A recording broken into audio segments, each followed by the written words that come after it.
12,32,05,750। एक स्टडी के मुताबिक ये उन शब्दों की संख्या है जो एक सामान्य इंसान अपनी पूरी जिंदगी में बोलता है, दोस्तों के साथ बातें करने से लेकर अपने सोशल मीडिया पेज को अपडेट करने तक। लेकिन ऐसा करते हुए क्या बोला जाना चाहिए और क्या नहीं, इसका जरा भी ख्याल नहीं रखा जाता। बिना सोचे समझे व्यक्तिगत जानकारी को बांटने की जो सजा गौतम बुद्ध नगर जिले के गांव दनकौर को मिली, वो अपने आप में अनोखी और रोंगटे खड़े कर देने वाली है। कुछ तो हुआ था इस गांव में जिसकी वजह से पूरे गांव में बिना किसी कर्फ्यू के भी कर्फ्यू जैसा माहौल था। लोग अपना काम धंधा छोड़कर अपने आप को घरों में बंद करके बैठे थे। न दुकानें खुली थी, न बाजारों में लोग थे, न स्कूल्स में टीचर्स और बच्चे थे। पूरे गांव में आतंक और दहशत का माहौल था। लेकिन इसकी वजह या इसके कारण के बारे में बात करने के लिए कोई तैयार नहीं था।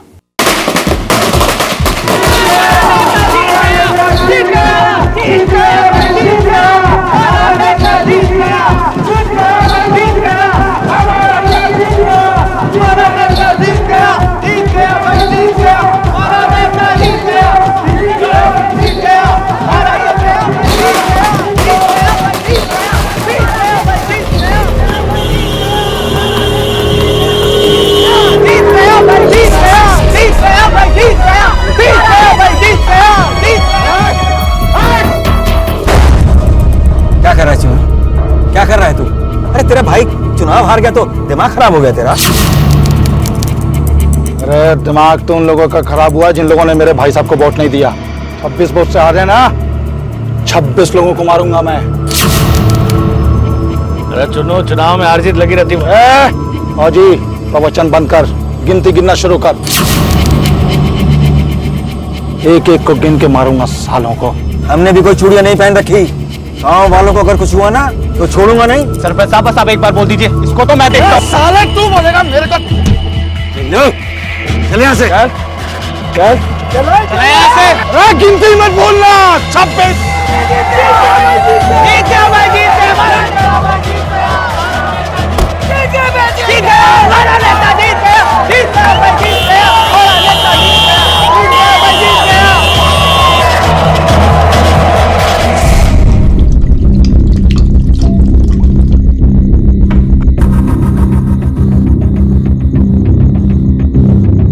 अब भी वो चुनाव के बारे में सोच रहे भाई। कैसी कर गया वो? हलवा है क्या 26 लोगों को मारना? कुछ नहीं कर सकता वो, हम है ना। सरपंच जी आप चिंता मत करिए, अगर चुन्नू ने कुछ भी किया तो हम उसे छोड़ेंगे नहीं। चिंता मुझे चुन्नू की नहीं है, चिंता तो मुझे उसके बड़े भाई की है जिसके इशारों पर वो नाच रहा है। अगले इलेक्शन से पहले हमें भी कोई ऐसी चाल चलनी पड़ेगी कि दोनों का पत्ता एक साथ साफ हो जाए। सरपंच जी ये बात आपने बिल्कुल सही कही। क्यों भाई जी? बिल्कुल बिल्कुल। तूने जो ये जुलूस में जाकर 26 लोगों को जान से मार देने की धमकी दी है, ये तूने बहुत बड़ी गलती की है।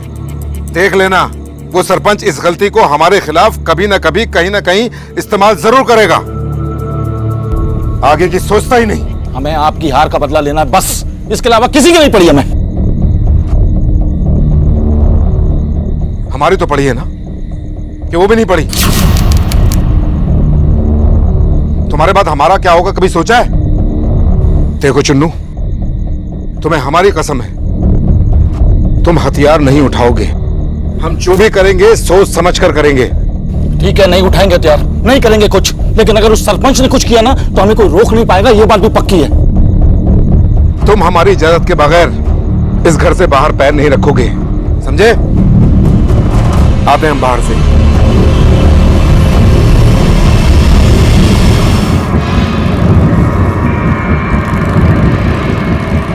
अरे ओ, तेरे बाप का रोड है साला, चल साइड कर साला।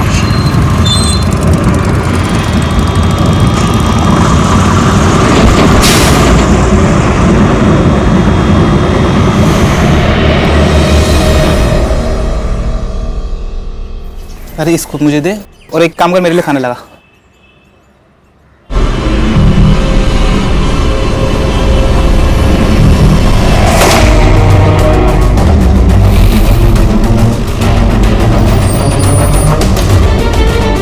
सर, हत्या सुबह हुई, हत्या के दौरान कत्ती घर पे थी, लेकिन वो कुछ बोल नहीं रहे थे सर।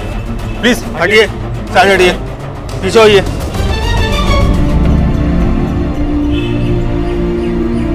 देखो, तुम्हारे बयान की मदद से ही हम कातिल तक पहुंच सकते हैं। कुछ तो देखा होगा, गोली की आवाज सुनी होगी। साहब हमने कुछ नहीं देखा। कोई तो आवाज सुनी होगी, किसी को देखा होगा। साहब हमने कुछ नहीं देखा।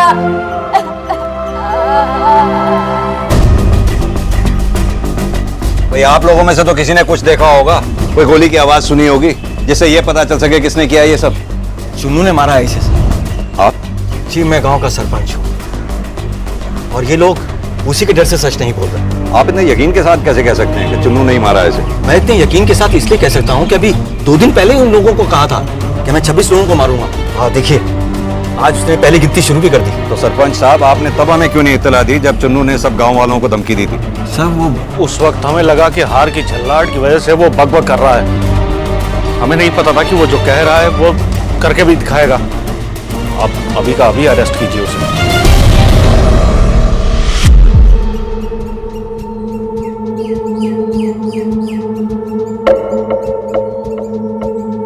बम को प्लास्टिक में डाल के अंदर डालना।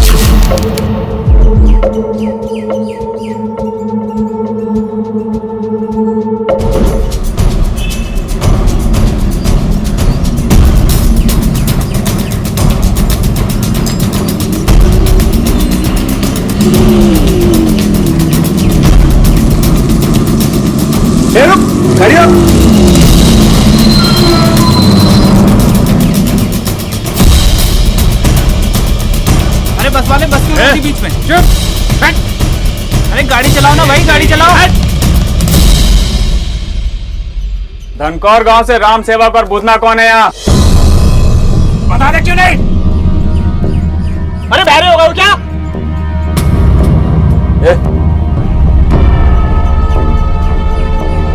ये बताता क्यों नहीं है?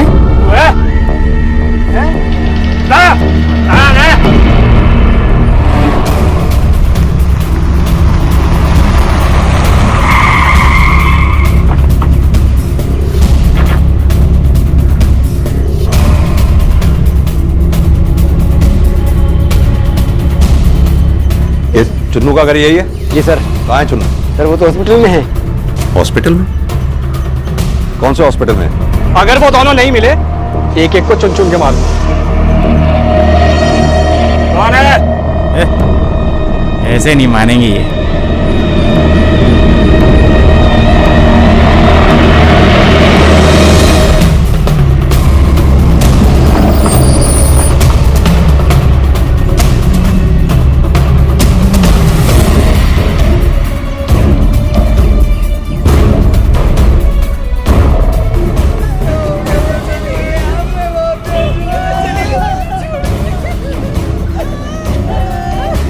सर ये चुन्नू जी है। ठीक है, जाओ। चुन्नू,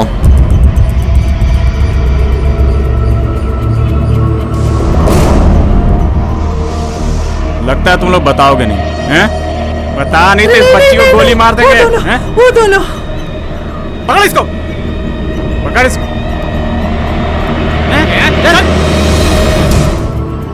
पूरा का पूरा ट्रक चढ़ा दिया भाई साहब के ऊपर। आखिरी बार देखने को चेहरा भी नहीं बचा उनका। ये सब सरपंच ने करवाया है, जानता हूं मैं। हाँ, लेकिन सरपंच का यह कहना है, इलेक्शन हारने के बाद तुमने 26 आदमियों को मारने की धमकी दी थी, वो भी सरेआम। धमकी तो सरपंच ने भी दी थी और पूरी कर दी। हमने भी कोई चूड़ियां नहीं पहन रखी। सरपंच साहब, बस आप एक बार बोल दीजिए, इसको तो मैं देखता हूँ। साले तू बोलेगा? हमारे भाई साहब चले गए। तुम्हें पता कब चला कि तुम्हारे भाई साहब के साथ ये हादसा हुआ? फोन आया था मेरे पास। जब तक मैं आया हमारे भाई साहब जा चुके थे।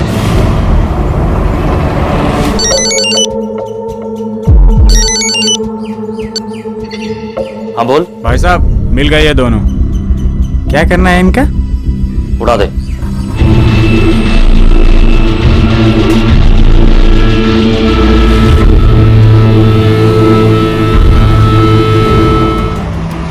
सर क्या लगता है आपको, पहले सरपंच और चुन्नू खुलेआम एक दूसरे को धमकी देते हैं, फिर 2 दिन बाद सरपंच के करीबी रघु का मर्डर हो जाता है, ठीक उसी दिन चुन्नू के भाई का भी एक्सीडेंट हो जाता है। चुन्नू के भाई का एक्सीडेंट रात में हुआ था, और उसके कुछ ही घंटों बाद रघु की मौत हुई थी। चुन्नू के मुताबिक रघु की मौत के समय चुन्नू हॉस्पिटल में था, तो हो सकता है यह खून चुन्नू ने खुद न करके करवाया हो, और चुन्नू भी अपनी जगह सही हो सकता है। हो सकता है उसके भाई का एक्सीडेंट हुआ ना हो, किसी से करवाया हो। सर इसका मतलब चुन्नू ने अपनी धमकी पूरी करने के लिए सरपंच के करीबी रघु को मरवाया और सरपंच ने अपनी धमकी के चलते चुन्नू के भाई का मर्डर करवाया। इस केस में एक तीसरी पॉसिबिलिटी भी हो सकती है। हो सकता है कोई तीसरा आदमी हो जो इन दोनों की इस सिचुएशन का फायदा उठा रहा हो सकता है उसी ने खून किया हो या करवाया हो। लेकिन सर ऐसा कौन हो सकता है? उस पूरे गांव में तो सरपंच और चुन्नू के अलावा कोई तीसरा ताकतवर है ही नहीं जो ये कांड कर सके।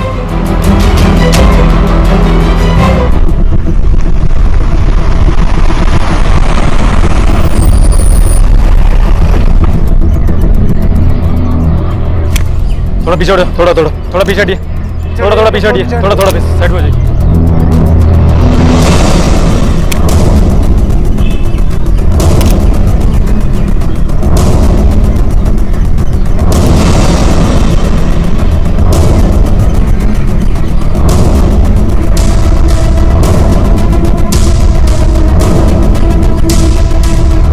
कातिल इन्हें नाम से जानते थे, शक्ल से नहीं पहचानते थे। यानी ये तो साफ है कि कातिल इन्हें पहचानते थे, जानते नहीं थे। पता चला है कि आपने पहचाना था इन्हें। आप कैसे जानती हैं? सब ये लोग हमारे पास के ही गांव के रहने वाले थे। सब मैं उन्हें बताना नहीं चाहती थी, लेकिन कौन से गांव के रहने वाले थे वो? सब धनकोर। कौन था ये शख्स जिसके इशारे पर इन बंदूकधारियों ने बस को बीच रास्ते में रुकवाकर इस घटना को अंजाम दिया था? उस बस में और भी सवारियां मौजूद थी, तो फिर क्यों सिर्फ दनकौर गांव के रहने वाले इन दो लोगों को ही निशाना बनाया गया था? क्या गांव में फैली दहशत का मारे गए इन दो लोगों से कोई संबंध था? क्या ये दोनों बंदूकधारी उसकी वजह थे, या फिर दूर अनजान जगह पर बैठा वो शख्स जिसके कहने पर ये कत्ल किए गए थे? इन सभी सवालों का जवाब है हाँ। इन सभी का गांव दनकौर और वहां पर फैली दहशत से सीधा संबंध था। मुझे नहीं पता बेटा कि ये सब क्या चल रहा है, लेकिन लग रहा है कि कुछ ना कुछ बड़ा होने वाला है। मैं आपसे फिर कहता हूँ पापा, आप बात कीजिए पुलिस से प्रोटेक्शन की, नहीं तो मैं बात करता हूँ। नहीं, ऐसे में सबको अकेला छोड़कर जाना, हमारा अपनी सलामती के लिए सोचना बहुत गलत होगा। पापा सही क्या है और गलत क्या है मैं नहीं जानता, मैं बस इतना जानता हूँ कि इस वक्त खतरा पूरे गांव पर मंडरा रहा है। और पापा इस वक्त आप और चुटकी अकेले हो, और मेरी ड्यूटी भी ऐसी जगह लगी है जहाँ से छुट्टी मिलना बहुत मुश्किल है। एक मिनट, अरे बात तो आप हमारी बिल्कुल फिक्र मत कीजिए भैया, पुलिस अपना काम कर रही है और वो बहुत जल्दी सबूत इकट्ठा कर लेगी। हमें कुछ नहीं होगा, मुझे भरोसा है। अच्छा, मेरी चुटकी इतनी बहादुर हो गई है? क्यों नहीं होंगी, आखिर फौजी की फैमिली से हूँ। अच्छा सुन, तू ना अपना और पापा का ख्याल रखियो, और कुछ भी जरूरत हो ना तो तुरंत मुझे फोन करियो, ठीक है? जी बाय। अरे थोड़ा हम भी खिलाते हैं। हाँ रुक जा, रुक।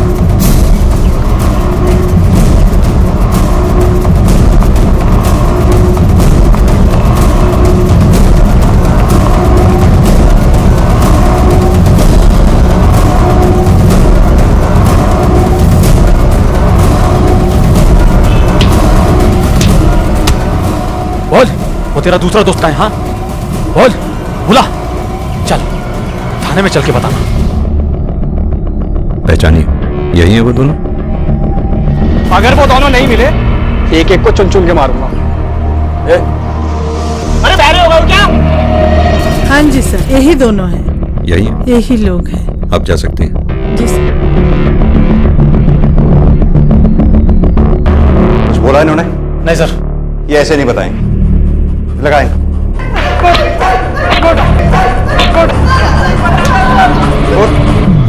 सर उसका नाम बांके था सर। कौन है बांके?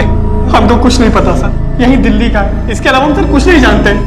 सर हम पैसों के लिए काम करते हैं सर, पटना से हैं सर। हम पैसों के लिए यहाँ आए थे सर, ट्रेन की टिकट भी हमें मिली थी ग्रेटर नोएडा के लिए, और जब हम यहाँ ग्रेटर नोएडा आए तो बांके वहाँ हमें मिला और उसने कहा कि दो लोगों को उड़ाना है, तो हमने उड़ा दिया सर। जानते नहीं थे और किसी के कहने पर दो लोगों का खून कर दिया तुमने? सर बाकी किसी और से बात ही किया करता था उड़ा दे फोन पर सर। उसकी बातों से लगता था कि वो कोई बड़ा कांड करने वाला है सर। कांड? कैसा कांड? कहाँ करने वाला है? सर हमें कुछ नहीं पता सर, माँ कसम खाता हूँ सर, हमें कुछ नहीं पता सर।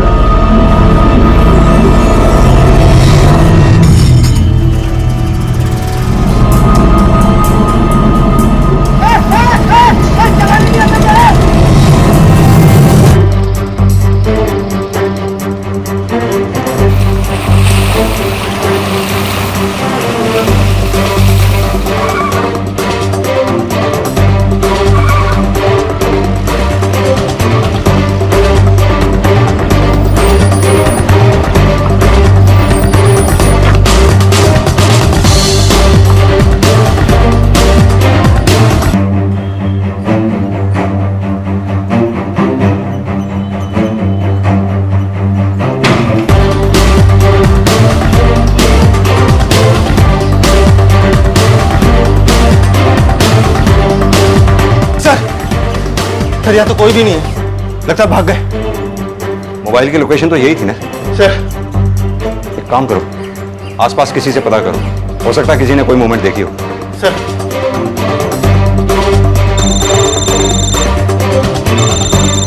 हाँ बोलो।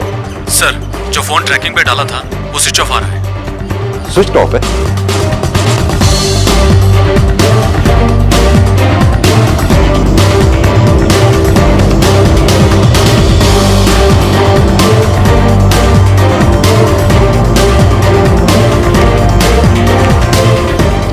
सिम भी नहीं है, इसका मतलब ये टूटा हुआ सिम इसी का। बिना सिम के इसको ट्रैक कैसे करें?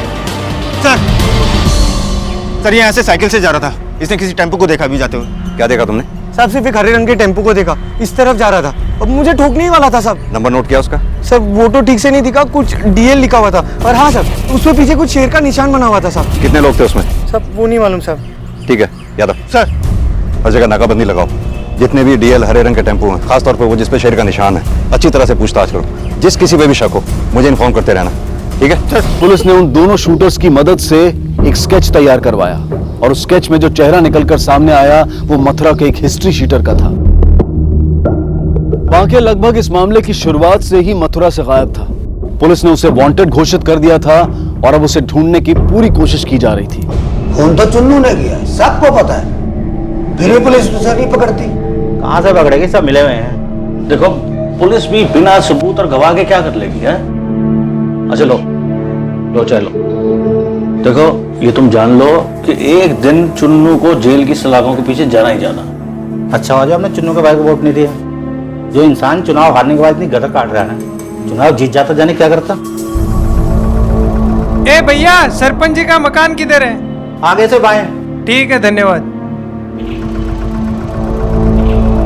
टेम्पो सरपंच घर क्यों जा रहा है? सामान शिफ्ट कर रहे हैं क्या? ऐसा नहीं है, वो सरपंच के बेटे की शादी थी ना गांव में, अब वो गांव से नहीं कर रहा है, नोएडा से कर रहा है, तो ये टेम्पो शायद उसके लिए जा रहा होगा, शिफ्ट विफ्ट करने कुछ भी। सर, चुन्नू कॉल रिकॉर्ड्स आ चुके हैं, बाकी तो सब कुछ नॉर्मल है, लेकिन एक नंबर पर चुन्नू अधिकतर फोन करता था। किसका नंबर है? सर ये नंबर किसी सीमा के नाम पर रजिस्टर्ड है। सीमा? यस सर, और वेरिफिकेशन के लिए।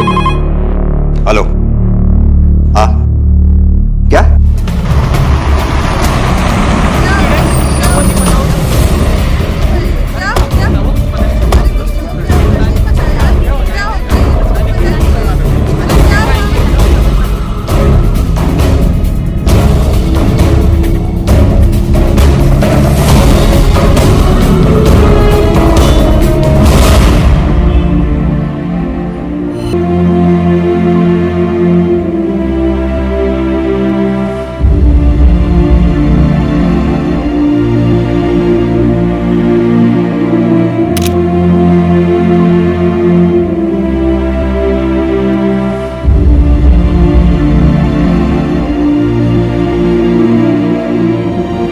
बेटा किसने किया ये सब?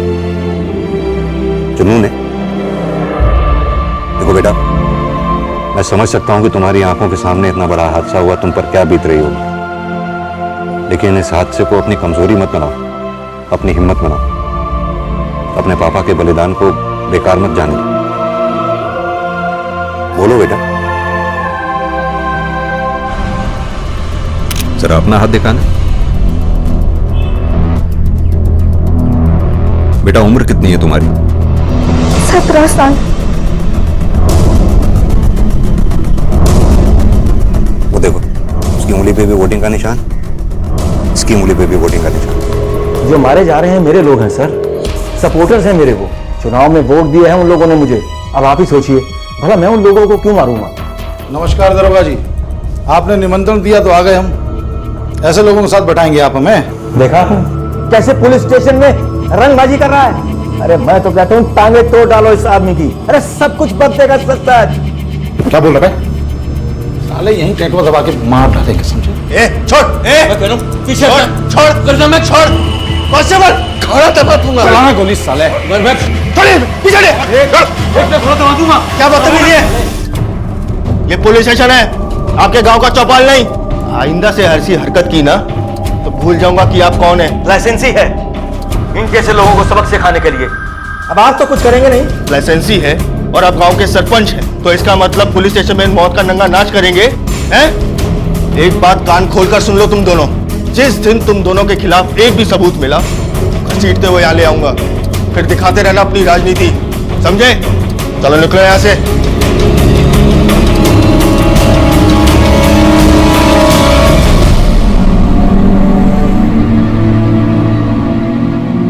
दाता सिंह की बेटी छोटी अपनी आंखों के सामने हुई अपने पिता की हत्या के सदमे से दहशत की हालत में थी।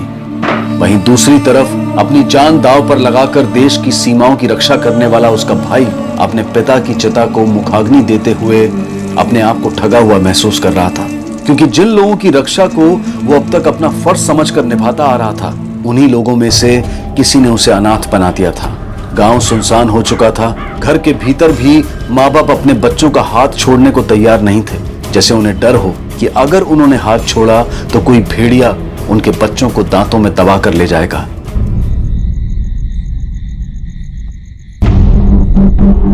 सर हमने उस ड्राइवर को पकड़ लिया जिसकी गाड़ी से चुन्नू के बाइक का एक्सीडेंट हुआ था।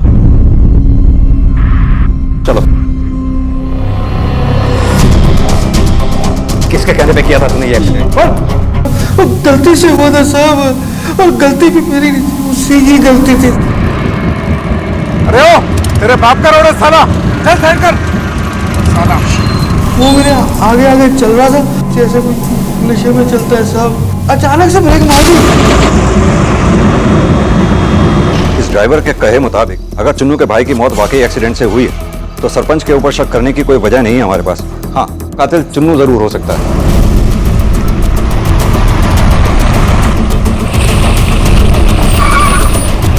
आओ याद है।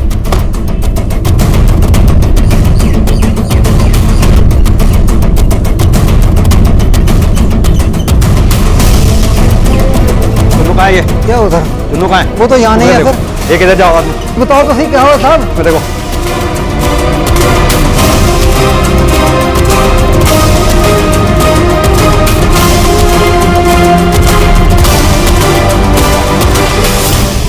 अब बताओ तो सही बात क्या है, क्या हुआ है? चुन्नू कहाँ है? चुन्नू साहब मेरे को नहीं पता कहाँ है, 2-3 दिन से वो घर भी नहीं आया। क्या हुआ सर? यहाँ भी नहीं मिला, लगता भाग गया। सर इधर भी नहीं मिला है। कटकौर गांव में मरने वालों की संख्या अब 6 तक पहुंच गई थी, और मरने वालों में सिर्फ वही लोग थे जिन्होंने ग्राम पंचायत चुनाव में सरपंच को अपने वोट दिए थे। अगर इन हत्याओं का जिम्मेदार वाकई चुन्नू चंदेल था भी, तब भी पुलिस के हाथ उसके खिलाफ कोई ठोस सबूत नहीं लगा था। और अगर ये सरपंच की चुन्नू को हमेशा हमेशा के लिए अपने रास्ते से हटाने की साजिश थी, तो ये साजिश सफल होती नजर आ रही थी, क्योंकि सरेआम गांव के 26 लोगों को मारने की धमकी देकर चुन्नू ने सरपंच को खुद ये मौका दिया था। बहरहाल सच्चाई ये थी कि आने वाले वक्त में गांव में 20 हत्याएं और होनी थी, लेकिन ये हत्याएं कब होनी थी, कहां होनी थी और किन लोगों की होनी थी, इसके बारे में किसी को कोई अंदाजा नहीं था। चंदू, ए चंदू, चंदू उठ। हाँ साहब।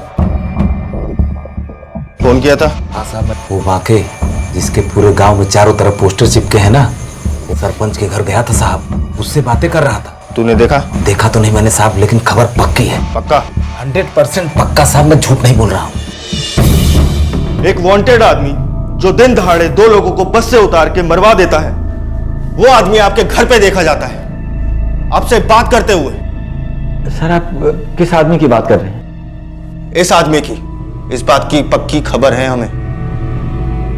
नहीं देखा इस आदमी को? सर मैं इस आदमी को जानता हूँ, ये आदमी मेरे घर मुझसे बात करने आया था। नमस्ते सरपंच जी। मुझसे जो बात करी जी हमें अपनी बिटिया के वजीफे के लिए फार्म पर आपसे दस्तखत करवाने थे। लाओ ना, मैं कर देता हूँ। कोई बात नहीं, मैं बाद में करवा लूंगा, आप थोड़ा व्यस्त लग रहे हैं। नहीं मैं कर देता हूँ। मैं थोड़ी देर में आ जाता हूँ, आप अपना काम निपटा लीजिए, हम आते हैं थोड़ी देर में। आए हम। जिस आदमी के वांटेड के पोस्टर लगे हैं पूरे गांव में, वो आदमी आपके घर आता है, आपसे मिलता है, लेकिन आपने पुलिस को इन्फॉर्म करना जरूरी नहीं समझा। सर मैं सच कह रहा हूँ, मैं इस आदमी को नहीं जानता, मेरी बात का यकीन कीजिए। मैंने पोस्टर्स में इस आदमी को नहीं पहचाना, मेरा इस आदमी से कोई लेना देना नहीं है, मैं सच कह रहा हूँ आपसे। वो तो वक्त ही बताएगा।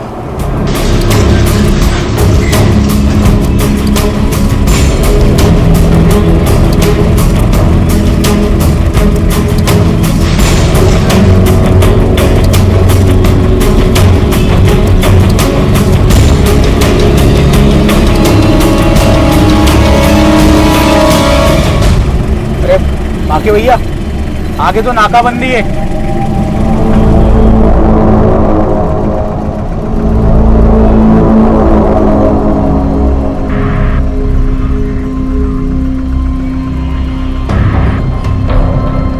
रुक। कहाँ से आ रहे? पल्ले गांव से साहब। पेपर चेक कर इसके।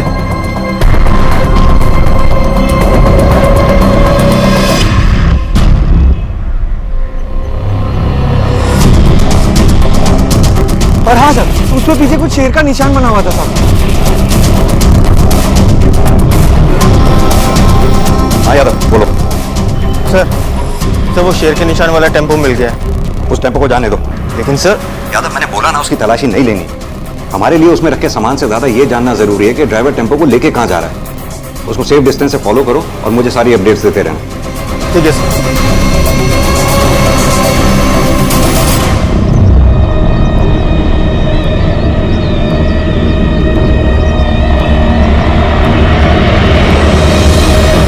पेपर ठीक है? हाँ साहब, पेपर ठीक है। गाड़ी में क्या है? जानवरों को चारा है साहब। चल निकल, जान दो इसे।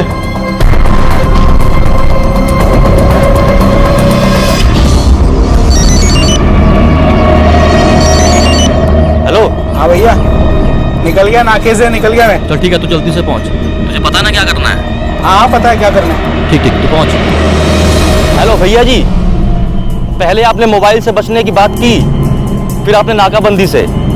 अरे जहां जहां आपने बोला था ना, वही वही नाकाबंदी थी और हम वहां से बच के निकल गए हैं। अरे इसीलिए तो हम आप पर फिदा हैं। अरे आप उड़ती चिड़िया के पर तो क्या, उसके पेट पे पड़े दाने भी गिन लेते हैं। हाँ भैया जी, हाँ पहुंच रहे हैं हम। जी जी जी।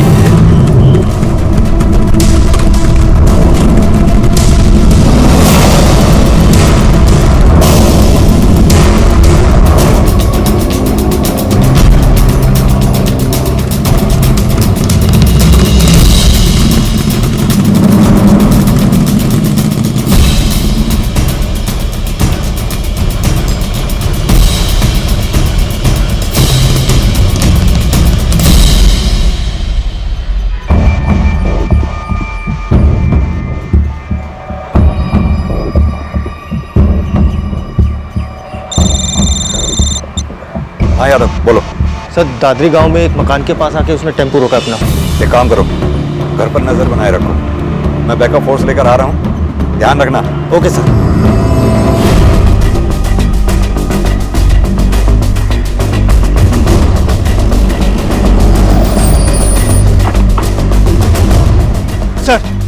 सर ये वो टेम्पो है। और सर वो रहा वो गेट जिसके अंदर वो गया था, लेकिन अभी तक कोई मूवमेंट नहीं हुई। अब इंतजार नहीं कर सकते, एक काम करते हैं, चारों तरफ से घेर लेते हैं इसे।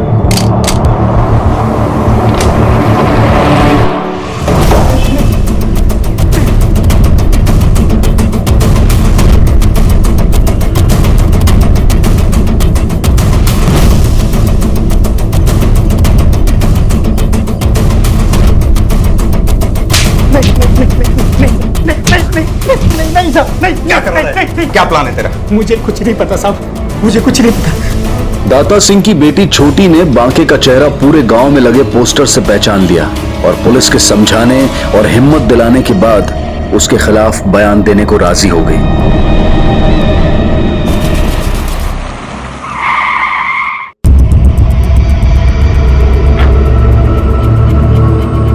ये यहाँ कैसे आ गया? खड़े क्यों हो गए? बैठ जाओ। चलो तुम यहाँ क्यों आ गए? हमारे भाई साहब को तो तुम लोगों ने चुनाव में हरा दिया और उसके बाद मार भी दिया। क्यों किया ऐसा? ऐसा कुछ नहीं है चुन्नू, चुनाव में किसी को तो हारना ही था। और रही तुम्हारे भाई को मारने की बात, तो वो सिर्फ एक एक्सीडेंट था। किसी ने मारा नहीं है उसे?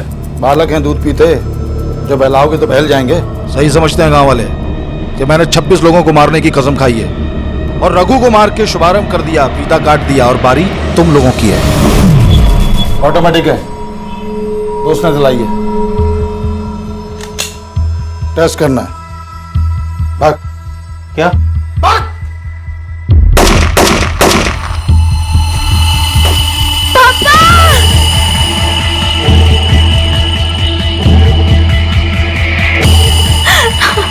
आगे खोलो।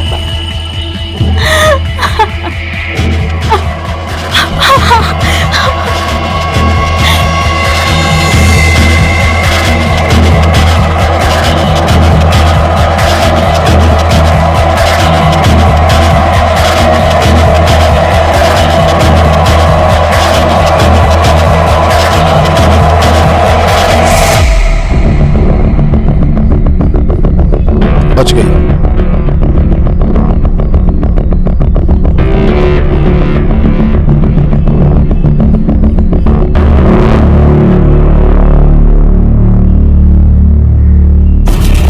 सर, गौर करने वाली बात यह है कि चुन्नू 2 साल पहले जेल में था और उसी वक्त बाके अवैध हथियारों की सप्लाई के केस में उसी जेल में था और दोनों 3 महीने तक एक ही सेल में थे। कौन है? भाई साहब। आजा। सब ठीक है ना? सर, चुन्नू के कॉल रिकॉर्ड्स में जो सीमा के नाम का नंबर है जिस पर चुन्नू अधिकतर बात करता है, वो दरअसल सीमा का आशिक यूज करता है। बांके। भाई साहब, आपसे एक बात पूछें? ये सब करना जरूरी है क्या? जरूरी है। जो लोग हमारे सामने नजर नहीं उठा पाते थे, आज हमें आंख दिखा रहे। अगर आज उन्हें नहीं रोका ना, कल को हमारे मुंह पे मूतेंगे वो लोग।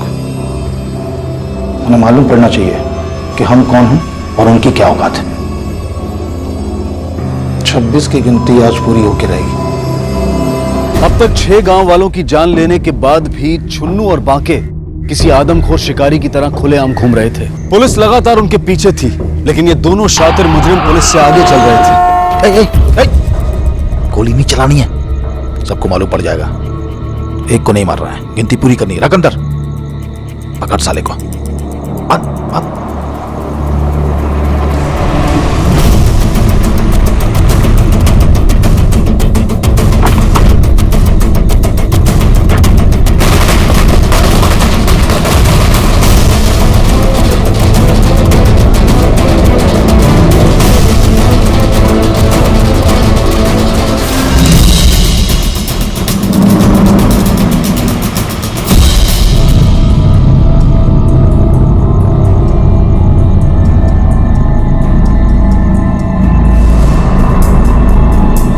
हाँ बोल। हाँ भैया जी। हाँ भैया, ऊपर सब क्लियर है। नीचे कर, नहीं तो ठोक दूंगा इसको। दनकौर गांव के 20 लोग साइड में हो जाओ। साइड में आओ।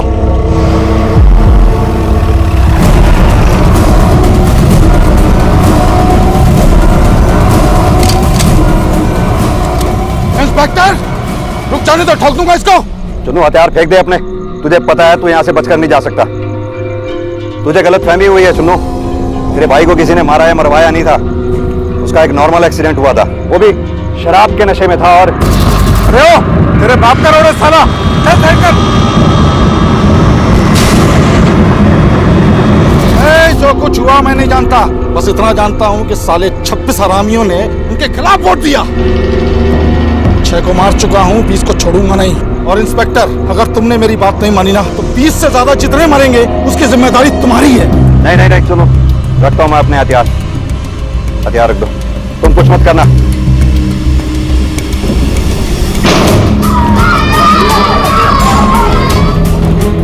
Don't shoot, don't shoot, don't shoot. किसी को भी गोली लग सकती है। नहीं नहीं नहीं।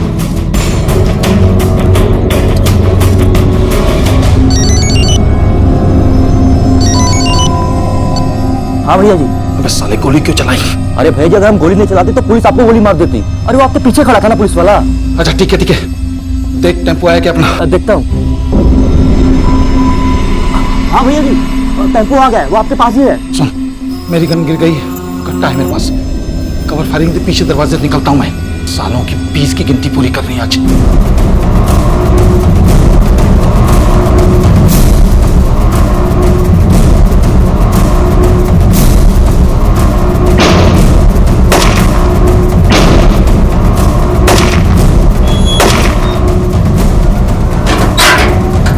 चलो चलो अपने आप को यादव, यादव, ठीक तो हो? Call the ambulance immediately. उस गोलीबारी में छुन्नू चंदेल को मार गिराया गया और बांके और उसके गैंग के दूसरे साथियों को हिरासत में ले लिया गया। आखिरकार दनकौर गांव और उसमें रहने वाले लोगों को उनके आतंक से आजादी मिली। इस साल हम अपनी स्वतंत्रता की 70वीं सालगिरह मना रहे हैं, लेकिन बड़े अफसोस की बात है कि आजादी मिलने के इतने सालों के बाद भी हमें अभी तक पूरी तरह से आजादी नहीं मिली है, यानी कि पूर्ण स्वराज नहीं मिला है। अगर हम वाकई जुर्म की बेड़ियों से आजाद होना चाहते हैं तो हम सबको एकजुट होकर उसी तरह से जुर्म के खिलाफ लड़ाई लड़नी होगी जिस तरह से हमने देश की आजादी की लड़ाई लड़ी थी। अब मैं अनूप सोनी आपसे विदा लेता हूं, फिर मुलाकात होगी अगले एपिसोड में एक और चौंका देने वाले केस के साथ। तब तक अपना और अपने परिवार का ख्याल रखें और देखते रहें क्राइम पेट्रोल डायल 100। सबक एक को, सीख हम सबको। जय।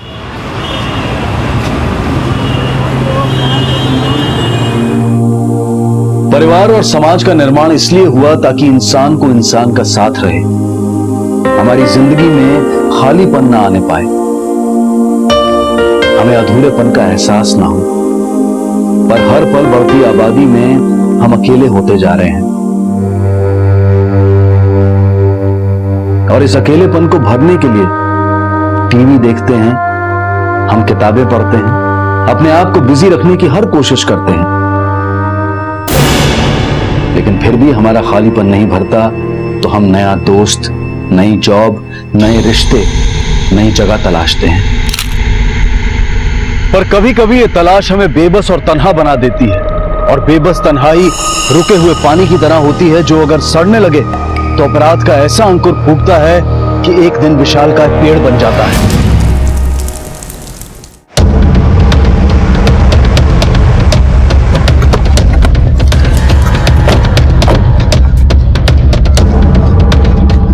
हटिए पीछे हटिए पीछे हटिए।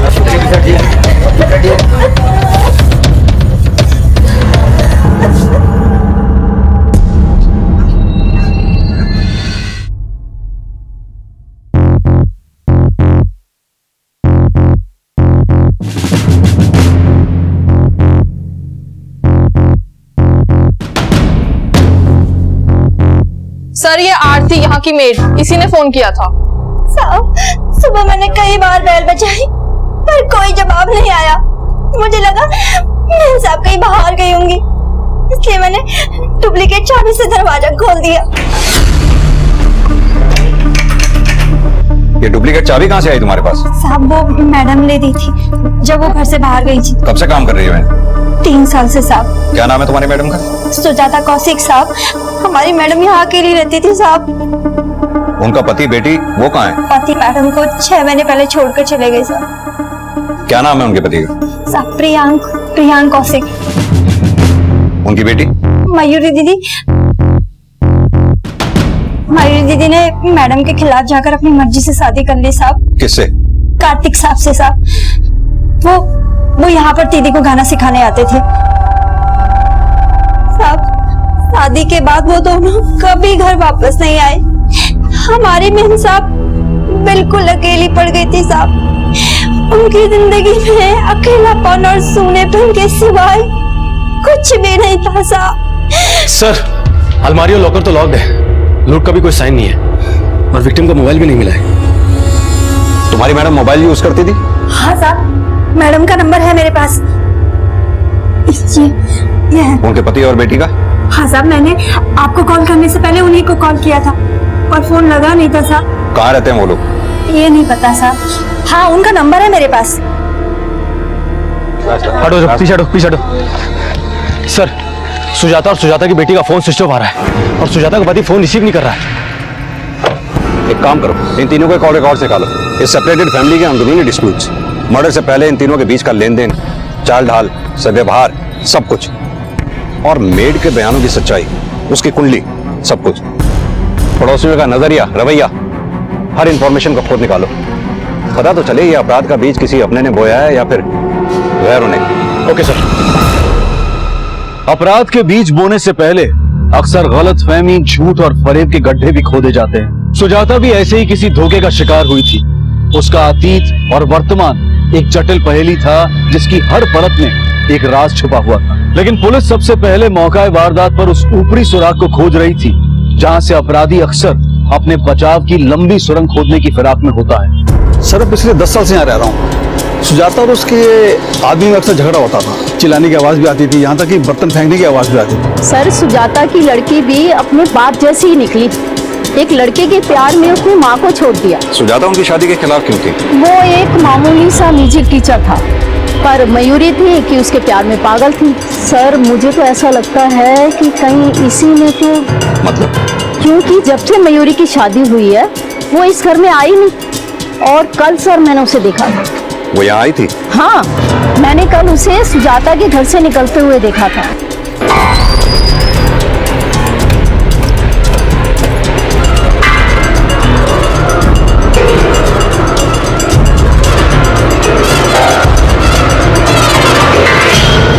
कितने बजे होंगे उस वक्त? यही कोई 2 सवा 2 बजे के आसपास है। आपने उस ऑटो का नंबर नोट किया या कुछ भी याद है आपको? नहीं सर, मुझे ऐसा कुछ याद नहीं है।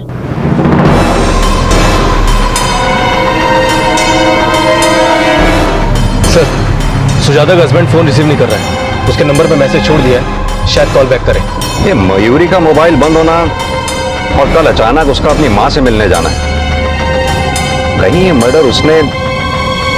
ऐसा करो, उस ऑटो रिक्शा वाले का स्केच बनवाओ, आरटीओ और ऑटो रिक्शा यूनियन दोनों में सर्कुलेट करवाओ। हो सकता है उसके बयान से ही हमें कोई लीड मिले। Okay sir.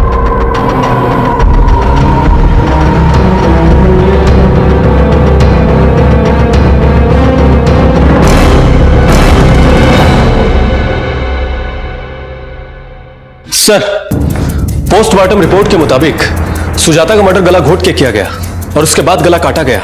इस हत्या के पीछे गहरी दुश्मनी लगती है। मर्डर का डेट और टाइम? सर 7 अगस्त दिन में 2 बजे के आसपास। इसी दिन और इसी टाइम के आसपास तो मयूरी को सुजाता के घर से निकलते हुए देखा गया था, और उसके फोन की लोकेशन से भी ये बात कंफर्म होती है कि मयूरी 1:55 से 2:17 तक पटेल नगर में ही मौजूद थी। कहीं ऐसा तो नहीं इन्हीं 22 मिनटों में माँ बेटी की करवाहटें नफरत में बदल गई हों और बेटी के हाथों माँ का कत्ल हो गया? मयूरी के फोन रिकॉर्ड्स के मुताबिक वो पटेल नगर से करोलबाग की तरफ गई। फिर उसने 2:42 पे प्रियांक को फोन किया, 14 सेकंड्स तक उससे बातें की। फिर 2:53 पे उसका फोन करोलबाग में बंद हुआ।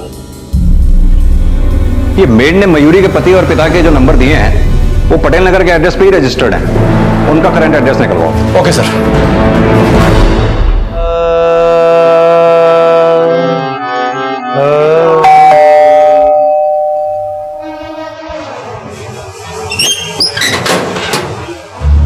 कार्तिक। हाँ सर, मैंने मयूरी को 1-2 बार कॉल किया था, लेकिन उसका फोन नहीं लग रहा था। हो सकता है उसके फोन की बैट। पर सर आप ये सब मुझसे क्यों पूछ रहे हैं? कहीं मयूरी के साथ कुछ बुरा तो नहीं हुआ ना? बुरा मयूरी के साथ नहीं, उसकी माँ के साथ हुआ। उसकी माँ का मर्डर हो गया और हमें शक है कि मयूरी अपनी माँ का मर्डर करके फरार है। ऐसा हो ही नहीं सकता। मयूरी अपनी माँ का मर्डर कर ही नहीं सकती। तो फिर उसका फोन क्यों बंद आ रहा है? और अगर उसका फोन बंद था तो तुमने अपनी सास को फोन क्यों नहीं किया? सर वो मेरी उनसे बातचीत तो मयूरी की भी बंद थी 3 महीनों से।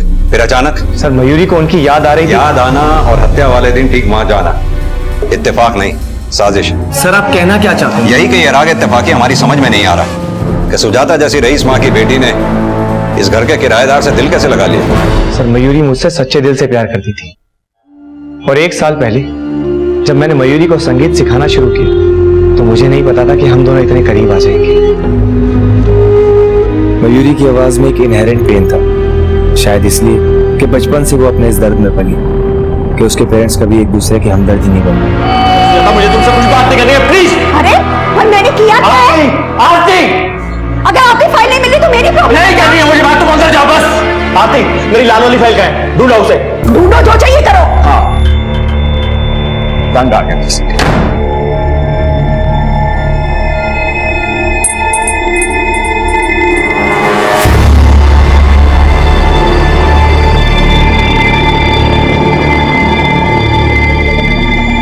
मयूरी के पेरेंट्स के बीच में दूरियां बढ़ रही थी और हम दोनों करीब आ रहे थे। 6 महीने पहले उन्होंने डिवोर्स लेने का फैसला किया और वो दोनों अलग रहने लगे। मयूरी अपनी माँ के साथ ही रह रही थी और एक दिन उन्हें हमारे अफेयर के बारे में पता चल गया। निकल जा मेरे घर से, और आज के बाद अगर तू मेरी बेटी के आसपास भी आया ना तो मुझसे बुरा कोई नहीं। मामा, और खबरदार अपने कार्तिक को कुछ भी कहा तू। I love him. मयूरी ने उन्हें कन्विंस करने की बहुत कोशिश की, लेकिन वो लोग हमें समझ नहीं पाए। अगर तेरी बीवी को अपनी माँ की याद वहां खींच के ले गई तो जो वो निशानियां वहां छोड़कर भागी वो क्या है? कहीं ऐसा तो नहीं तुम दोनों मियाँ बीवी मिलकर कोई जुगलबंदी? सर, आप बेकार में हम पे शक कर रहे हैं। सर, इस मर्डर में किसी और का हाथ है। किसका? सुजाता का पति का? हाँ सर। तू इतने दावे के साथ कैसे कह सकता है? मेरे ससुर बहुत बड़े शातिर खिलाड़ी हैं और अपनी बीवी को एलिमनी देने से बचने के लिए वो कोई भी गेम प्लान कर सकते हैं। देख, कहीं ऐसा तो नहीं तुम तीनों मिलकर कोई नया राग अलाप रहे हो? नहीं सर, मेरी और मयूरी की शादी जब से हुई है हमने तो उनकी शक्ल तक नहीं देखी। कहाँ रहते हैं वो?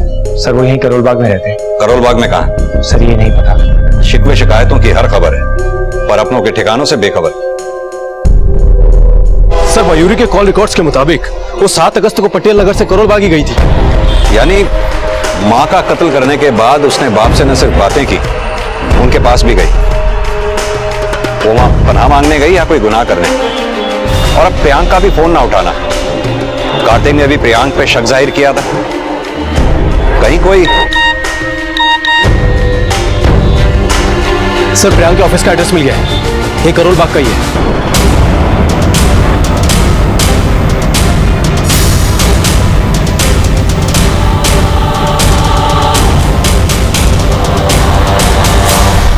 प्रियांक कौशिक जी बोलिए। हम आपको इतनी देर से फोन ट्राई कर रहे हैं, आप फोन ही नहीं पिक कर रहे हैं। इनफैक्ट आपको मैसेज भी छोड़ा था हमने। आप मुझे फोन कर रहे थे, लेकिन किस नंबर पर? 98103226। इस नंबर के फोन मैं अक्सर रिसीव नहीं करता हूँ और हमेशा अपने साथ भी नहीं रखता। वो क्यों? कुछ बेमतलब के लोग। खैर छोड़िए इन बातों को, लेकिन आप ये बताइए आप मुझे फोन क्यों कर रहे थे? ये बताने के लिए कि आपके वाइफ का मर्डर हो गया है। मैं और सुजाता एक दूसरे के लिए बने ही नहीं थे। भले ही हमारा रिश्ता 25 साल तक खिंचा, लेकिन हमारे ख्यालात कभी मिले ही नहीं। अगर काम ही करना था तो ऑफिस में रहते, घर आने की क्या जरूरत थी? कम से कम मैं चैन से सो तो जाती। अगर मैं ऑफिस में रुकता तो भी तुम चैन से नहीं सो पाती, क्योंकि हर 5 मिनट में फोन करके मुझ पर जासूसी करती कि मैं किसी लड़की के साथ तो नहीं हूं। संन्यास तो नहीं लिया ना तुमने, तो फिर मेरे नजदीक क्यों नहीं आते? सुजाता मुझसे झगड़ा करने के बहाने ढूंढती रहती थी, कभी मुझ पर बेवजह शक करके या कभी मुझे नीचा दिखाकर। सुजाता ने कभी भी अपनी इच्छाओं से कॉम्प्रोमाइज नहीं किया। वो पैसे उड़ाती और उसे मेरे बिजी रहने पर भी बहुत प्रॉब्लम थी। उसके इस दोगलेपन से मैं पूरी जिंदगी भर पिछता रहा। सुजाता, क्या है ये सब? क्रेडिट कार्ड का इतना बिल? क्यों, इतना भी नहीं कमाते हो क्या जो मेरे खर्चे उठा सको? सुजाता, तुम्हारे खर्चे उठा सकता हूँ, लेकिन जो तुम्हारा एटीट्यूड है। मैं जैसी हूँ ना वैसी ही रहूंगी। इतने सालों में ये भी नहीं समझ पाई क्या तू? आपने कहा वो आप पे शक करती थी, इस बात में कितनी? कोई सच्चाई नहीं है, बल्कि वो तो खुद ही।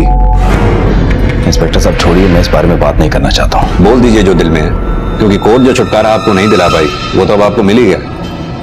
तो आप ये सोच रहे हैं कि मैंने सुजाता को मर्डर किया? हो भी सकता है। इतनी एलिमनी जो मांग रही थी वो आपसे, और आप? इस बारे में आप मेरे लॉयर से बात कीजिए, क्योंकि अभी अभी ये मामला सब डिटेल्स है। ये मेरे लॉयर का कार्ड है। अब बीवी की बात नहीं, बेटी की बात। देखिए इंस्पेक्टर साहब, मेरी बेटी जरूर है, लेकिन वो पसंद सुजाता को ही करती थी। लेकिन उसे भी जल्दी एहसास हो गया कि सुजाता किसी की नहीं थी।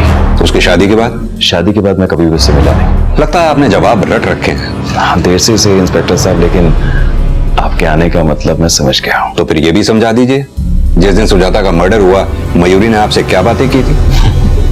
वो मुझे गालियां दे रही थी। क्यों? आप उसी से पूछ लीजिए। पर वो है कहाँ? देखिए इंस्पेक्टर साहब, हमारा जो परिवार है बहुत बिखरा हुआ है। हम सब एक दूसरे के लिए लापता हैं, अनजान हैं। तो मुझे नहीं मालूम कि वो कहाँ है।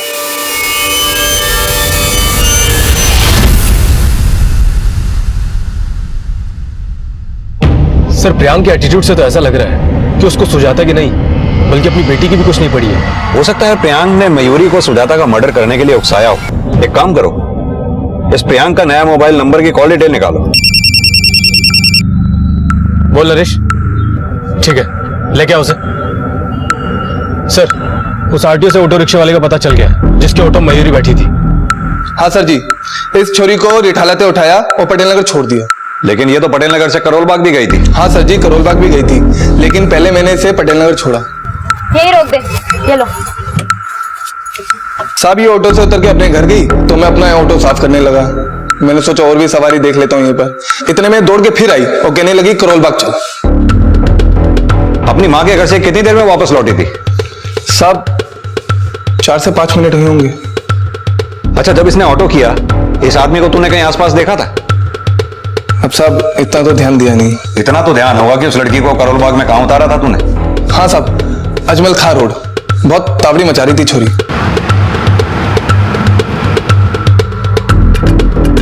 बैलगाड़ी चला रहा है क्या? थोड़ा तेज चला। हेलो, अभी तो तू जा सकता है, जरूरत पड़ने पर फिर बुलाएंगे तुझे। मयूरी अपनी मां के घर से 4-5 मिनट में वापस लौटी, शायद अपनी मां की लाश को देख के। फिर वो वहां से करोल बाग प्रियांक के ऑफिस भी गई। इन मयूरी के गायब होने में प्रियांक का हाथ भी हो सकता है। एक काम करो, मयूरी की फोटोग्राफ शहर के हर पुलिस स्टेशन में सर्कुलेट करो, पता तो चले कि मयूरी के अचानक गायब होने के पीछे आखिर राज क्या है। Okay sir. 1 मिनट शर्मा, अगर प्रियांक ने अपना लॉयर अपॉइंट किया हुआ है तो सुजाता का भी कोई ना कोई लॉयर जरूर होगा, उसके बारे में पता करो। मियां बीवी की टकरार में सुजाता का नजरिया, प्रियांक की असल शख्सियत के बारे में उस लॉयर से हमें काफी कुछ पता चल सकता है। Okay sir.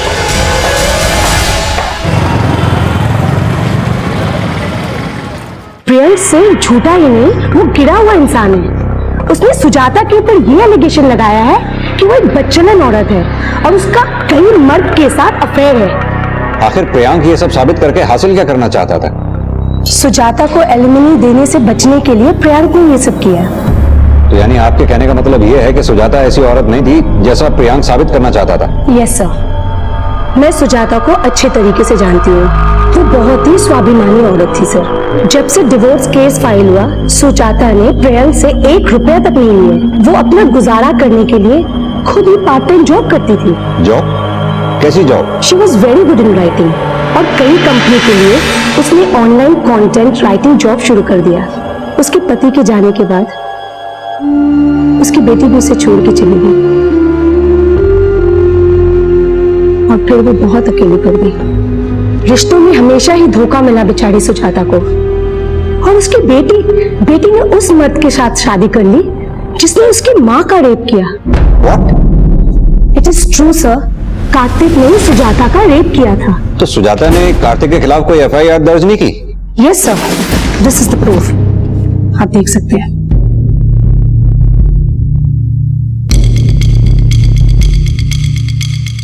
सर 3 महीने पहले सुजाता कौशिक ने कार्तिक खत्री के खिलाफ रेप की शिकायत की थी और हमने उसे अरेस्ट भी किया था। लेकिन सुजाता की बेटी मयूरी कौशिक ने एक काउंटर कंप्लेंट दर्ज किया था सर। मैम, मेरी मम्मा झूठ बोल रही है। वो कार्तिक से बदला लेना चाहती है क्योंकि हम दोनों ने उनकी मर्जी के खिलाफ शादी की थी।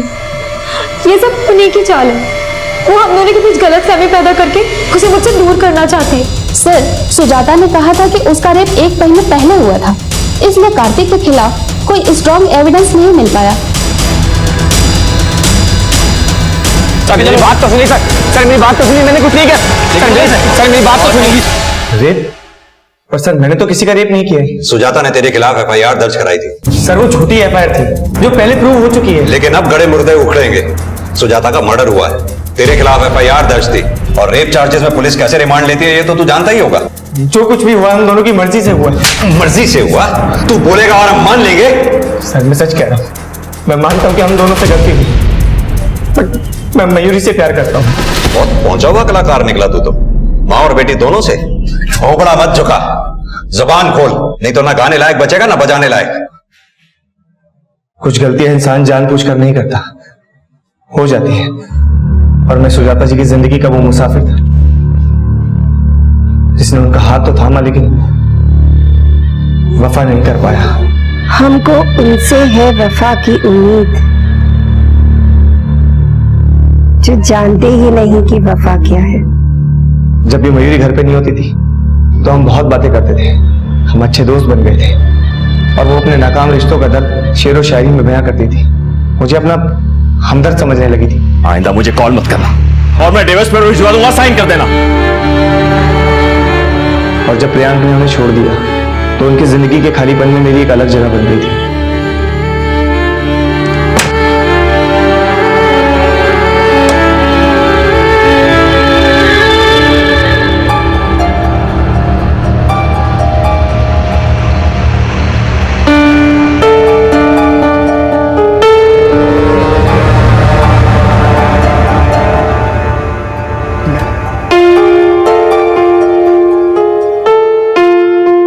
मैं दो नावों पे सवार था, मुझे समझ में नहीं आ रहा था कि मैं किस नाव से अपना पांव खींचूं।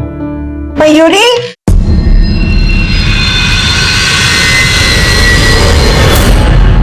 निकल जाओ मेरे घर से।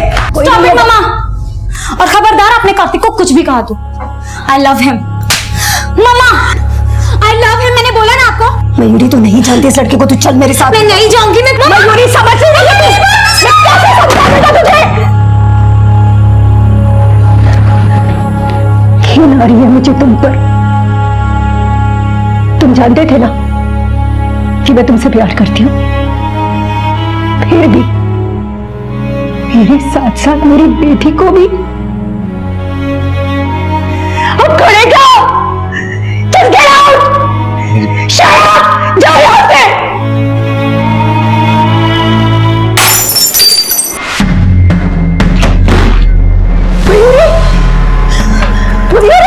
मेरे बेटा, क्या किया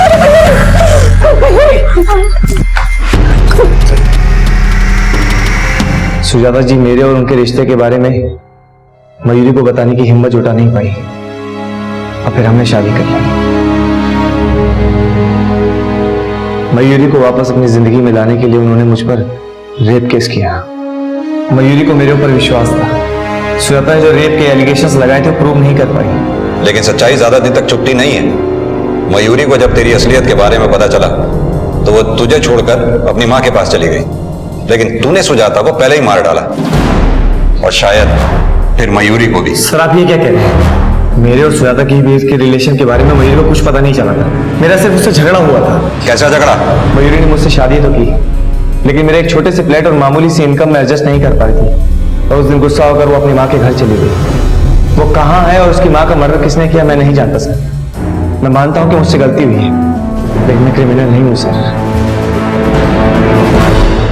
पति, बेटी, दोस्त, हर रिश्ते ने सुजाता को चोट पहुंचाई। हर कोई उसे छोड़ चुका था। वो एक तन्हा जिंदगी जीने पर मजबूर थी, लेकिन फिर भी वो इस तन्हा जिंदगी में एक नई जिंदगी तलाश रही थी और उसकी यही तलाश उसकी हत्या की वजह बनी। सुजाता का हर करीबी उसका दोषी नजर आ रहा था। प्रियांक और कार्तिक शक के दायरे में थे और मयूरी का लापता होना भी रहस्य बना हुआ था। सर, मैंने प्रियांक के दूसरे मोबाइल के कॉल रिकॉर्ड चेक किए। सुजाता की हत्या के एक दिन पहले उसके दोनों मोबाइल की लोकेशन उसके ऑफिस की थी। लोकेशन तो कार्तिक की भी उस दिन सुजाता के घर की नहीं थी, लेकिन यह भी तो हो सकता है कि कार्तिक और प्रियांक उस दिन बिना फोन के ही मर्डर करने गए। सर ऐसा भी तो हो सकता है कि मर्डर मयूरी ने किया हो, क्योंकि मर्डर के बाद से वही लापता है।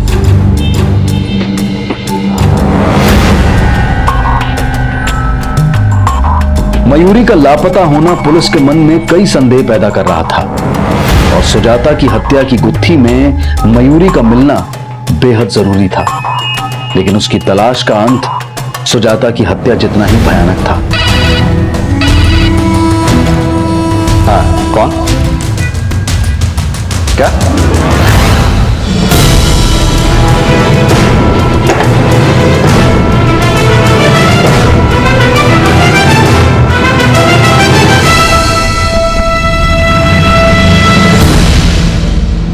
सर वो लाश हमें 9 अगस्त की शाम उठा लगे जंगल में मिली।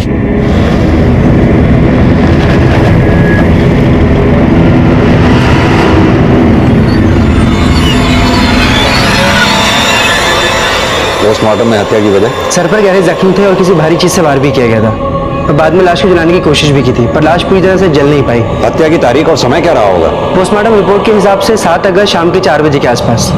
सर हमने वहाँ पूछताछ की तो एक दुकान वाले ने हमें बताया उस समय के आसपास एक ऑटो वाला वहाँ से गुजरा था। जब वो गुजरा तो उसके साथ लड़की थी और जब वो वापस आया तो उसके साथ कोई लड़की नहीं थी। ऑटो वाला? जी।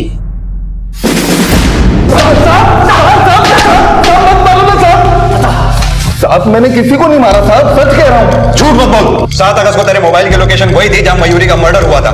अब तू सच बोलेगा या हम बुलवाएं? बताता हूँ ना साहब, 1 मिनट। साहब वो छोरी ऑटो में भी बहुत चिक चिक कर रही थी, तब भी मैंने उसे पटेल नगर छोड़ दिया साहब। यही रोक दे, ये लो।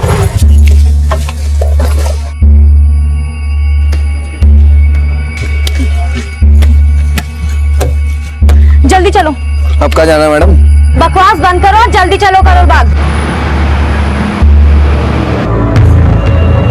बैलगाड़ी चला रहा है क्या? थोड़ा तेज चला। हेलो, करोल बाग शुरू हो गया मैडम, आपको जाना कहाँ है? अरे चलाता रहना, जब उतरना होगा बता दूंगी।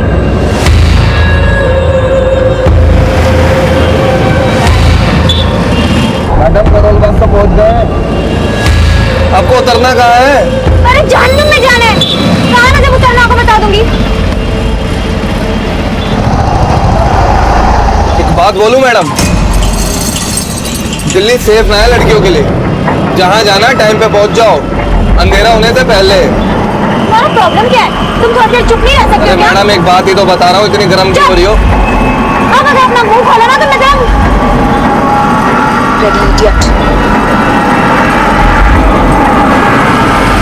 अरे कहाँ लेके जा रहा है?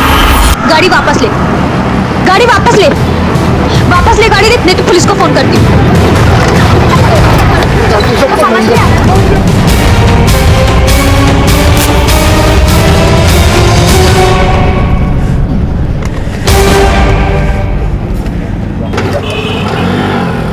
सब वो छोरी को बोलने की तमीज ना थी और मुझसे गुस्सा बर्दाश्त नहीं होता। कोई बात नहीं, अब जेल में प्राणायाम करियो, फिर तेरा गुस्सा काबू आएगा।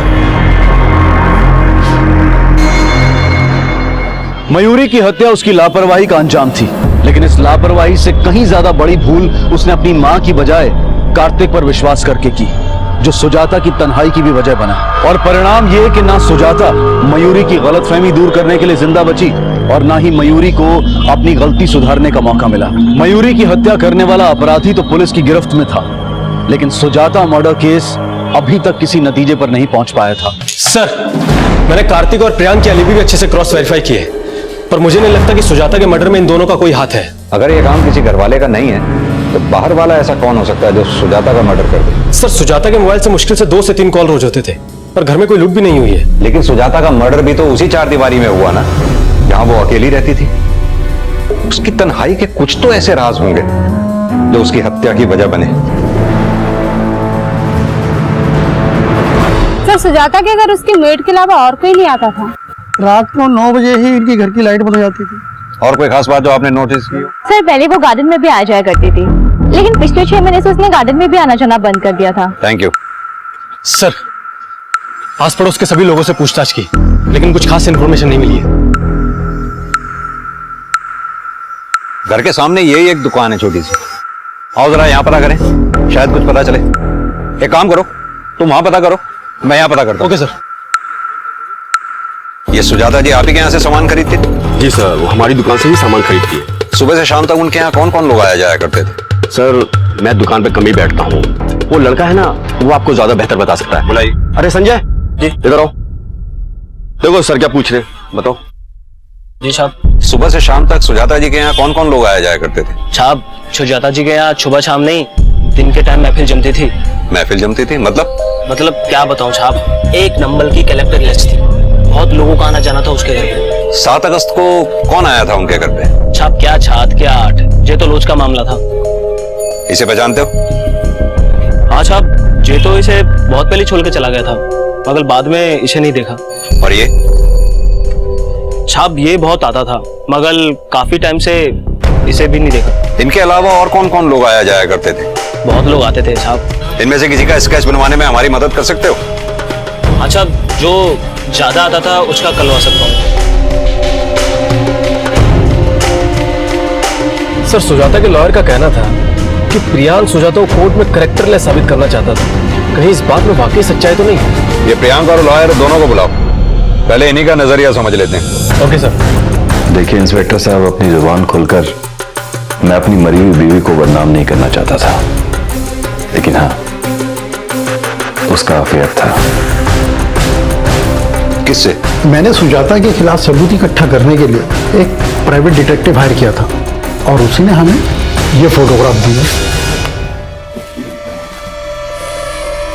ये भुवन चतुर्वेदी है, उसका कॉलेज का फ्रेंड। पिछले दिनों ये काफी मिल रहा था सुजाता से।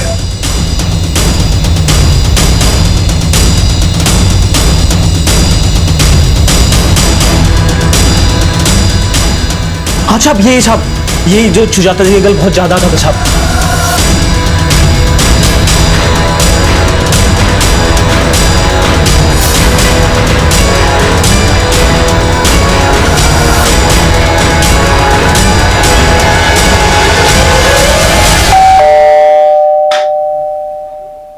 भुवन चतुर्वेदी यहीं रहते हैं? हाँ, सुजाता से मेरा मिलना जुलना था, पर आप ये सब क्यों पूछ रहे हैं? क्योंकि एक हफ्ता पहले सुजाता जी का मर्डर हो गया है। व्हाट? जी। सुजाता और मैं बहुत अच्छे दोस्त थे कॉलेज में। उसके बाद हमारे रास्ते अलग अलग हो गए। बहुत सालों बाद सोशल नेटवर्किंग साइट के थ्रू हम टच पे आए। बस इसी तरह हमारी बातचीत का सिलसिला शुरू हो गया।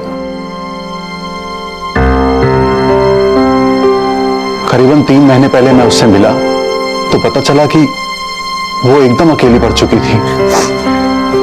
सॉरी यार, तुम इतने दिनों के बाद मिले हो और मैं अपने दुखड़े सुनाने लगी। ये बताओ ना, क्या खाओगे? बहुत कुछ सह के भी मुस्कुराने की कोशिश कर रही हूँ। तुम जो मिले हो इसलिए ये कोशिश भी हो गई। मेरी मौजूदगी उसका खालीपन भर देती थी, बस इसलिए उसको कुछ पल का सुकून देने के लिए मैं उससे मिलने लगा। लेकिन दोस्ती का हर फर्ज आसान नहीं होता। मैं सुजाता की तन्हाई का दर्द महसूस करता था, पर अपनों का हर दर्द पूरी तरह से बांटा भी तो नहीं जा सकता। बस हमारी बातचीत और मिलने का सिलसिला रुक गया। करीबन 20 दिन पहले सुजाता मुझसे आखिरी बार मिलने आई। बोलो, क्या बात है? तुम्हें पता है, प्रियंक ने एक प्राइवेट डिटेक्टिव हायर किया था और उसके पास तुम्हारी और मेरी फोटोग्राफ्स है। कैसे फोटोग्राफ्स? दरअसल वो मुझे एलिमनी देने से बचना चाहता है। वो कोर्ट में बस यही साबित करना चाहता है कि मैं कैरेक्टरलेस वुमन हूँ। व्हाट? तुम मुझसे घर पर मिलने आया करते थे ना? हाँ। तो वो ये साबित करना चाहता है कि तुम्हारा और मेरा कोई अफेयर चल रहा है, और ये अफेयर पहले से ही था। यहाँ तक कि उसके पास मेरी और कार्तिक के भी कुछ फोटोग्राफ्स हैं। तो तुम मेरे पति के अलावा भी? कावेरी, क्या बोल रही हो तुम? तुम कुछ भी नहीं जानती हो। मुझे कुछ जानना भी नहीं है। और तुम यही चाहती हो ना, जैसे तुम्हें तुम्हारे पति ने छोड़ दिया, मुझे भी मेरा पति छोड़ दे। I'm sorry.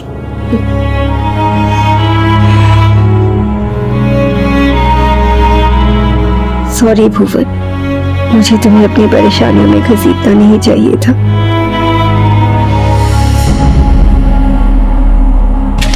सर, मैंने भुवन और उसकी वाइफ कावेरी के कॉल रिकॉर्ड चेक किए हैं। कावेरी के फोन की लोकेशन कभी सुजाता के घर थी ही नहीं, और भुवन भी 1 महीने पहले तक ही सुजाता के घर जा रहा था। लेकिन सुजाता और कार्तिक की आखिरी मुलाकात में सुजाता के डर की वजह वो डिटेक्टिव था। प्रियांक ने जो फोटोग्राफ्स हमें दिखाई वो भुवन और सुजाता की थी, लेकिन सुजाता अपनी और कार्तिक की फोटोग्राफ्स को लेकर ज्यादा परेशान थी। ऐसा करो, उस प्राइवेट डिटेक्टिव को बुलाओ, सुजाता की सोशल नेटवर्किंग अकाउंट भी चेक करो। हो सकता है भुवन और कार्तिक के अलावा उसकी जिंदगी में और कोई भी हो। Okay sir. अगर कोई अकेली औरत अपनी तन्हाई को दूर करने के लिए कोई दोस्त तलाशती है तो विकृत सोच रखने वाले उसके चरित्र पर सवालिया निशान लगाते हैं।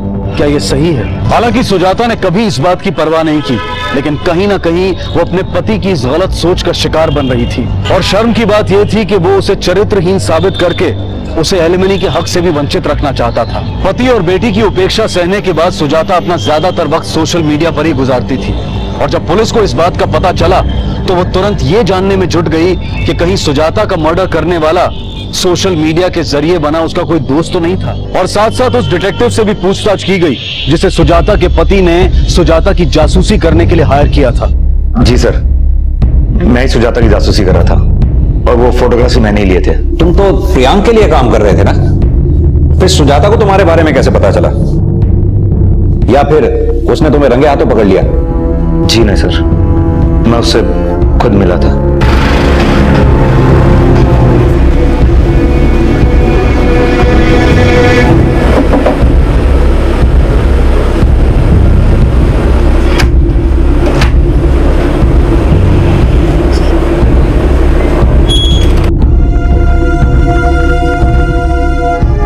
उन फोटोग्राफ्स को सीक्रेट रखने के लिए मैंने उससे पैसे मांगे थे। कितने पैसे मांगे थे? 5 लाख। लेकिन सर उसके पास पैसे नहीं थे। उसने मुझे सिर्फ 50,000 रुपए दिए और ये बोला कि वो अपनी एलिमनी का 10% मुझे देगी और ये फोटोग्राफ्स मैं लॉयर को ना दूं। लेकिन तुमने जो फोटोग्राफ्स प्रियांक के लॉयर को दिए वो? सर मैंने सुजाता भुवन के फोटोग्राफ्स दिए थे जो कि बहुत नॉर्मल थे, लेकिन सुजाता और कार्तिक के नहीं दिए थे। सुजाता से तुम आखिरी बार कब मिले थे? तकरीबन 20-22 दिन पहले सर। 7 अगस्त को तुमने कोई? उसके बाद में मैंने कोई फोटोग्राफ्स लिए और ना मैं कभी मिला सर। ठीक है, तो तुमने जो जो फोटोग्राफ्स लिए हैं वो सब हमें दिखाओ।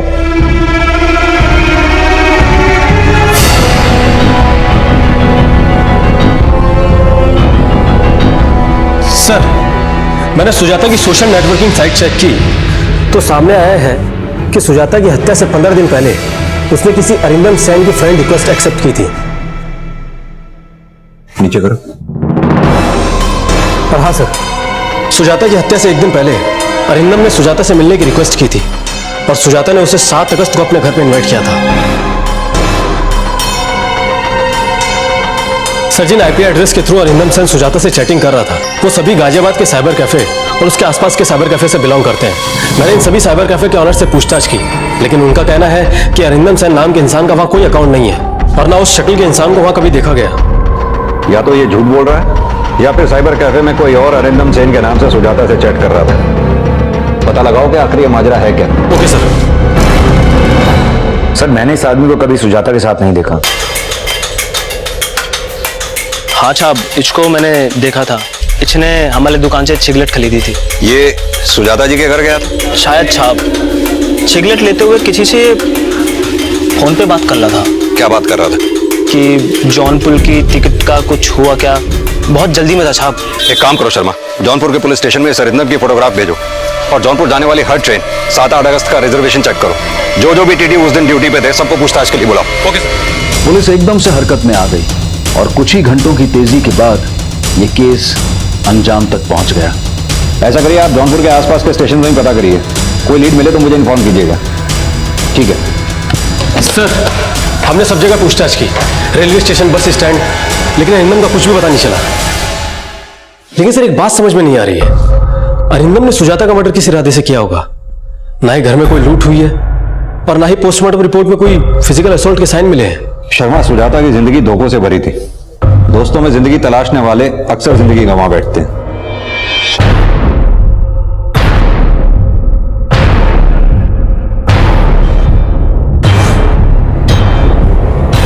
लगता है अरिंदम हमें मिल गया।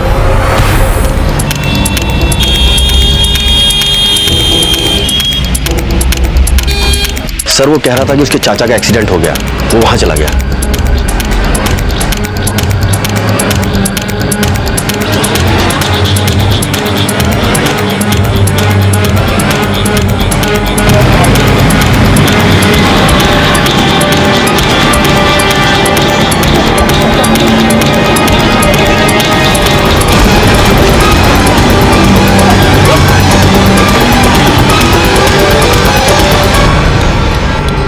देख रहे, ये धुंधला सा चेहरा, ये यहां भी है और ये खड़ा हुआ, यही अरिंदम है। बता दो बता बोल। साहब सुजाता जी ने मुझे खुद उपचाया था साहब। अच्छा हाँ साहब, सुजाता जी को दोस्त बदलने का शौक था तो मैं भी अपनी किस्मत आजमाना चाहता था साहब। कभी भुवन कभी कार्तिक, मैं भी अपना नंबर लगाना चाहता था साहब। जब मैं उसके घर पे सामान रखने जाता था तो मैंने देखा वो चैटिंग बहुत करती थी, तो मुझे लगा इस जरिए मैं उसको पटा सकता हूँ।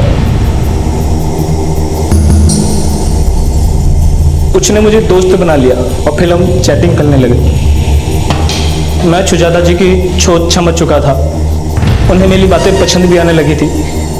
एक दिन मैंने सुजाता जी को मिलने के लिए लिखा तो उन्होंने तुरंत हाँ कर दी।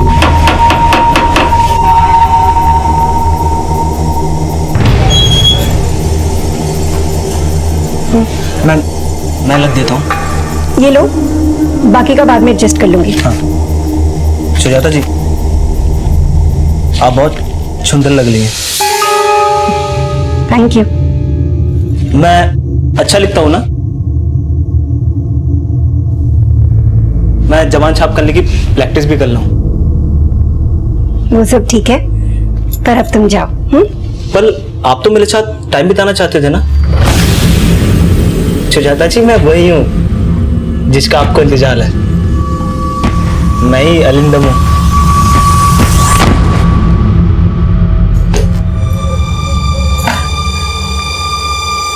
अच्छा नहीं किया तुमने।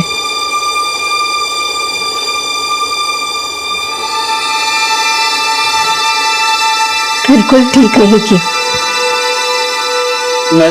क्या मैं कैसे कोई किसी के इमोशंस के साथ खेलता है क्या? झूठ बोलता है क्या?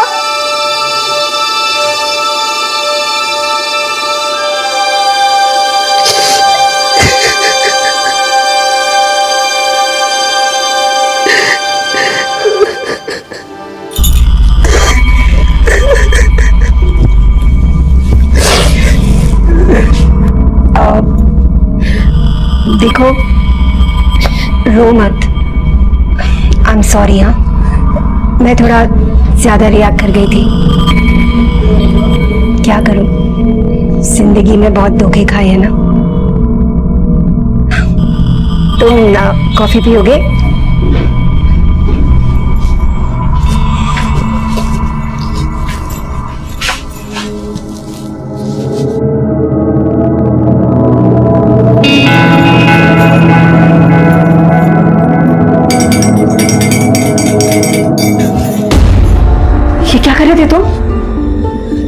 पागल हो गई हो क्या?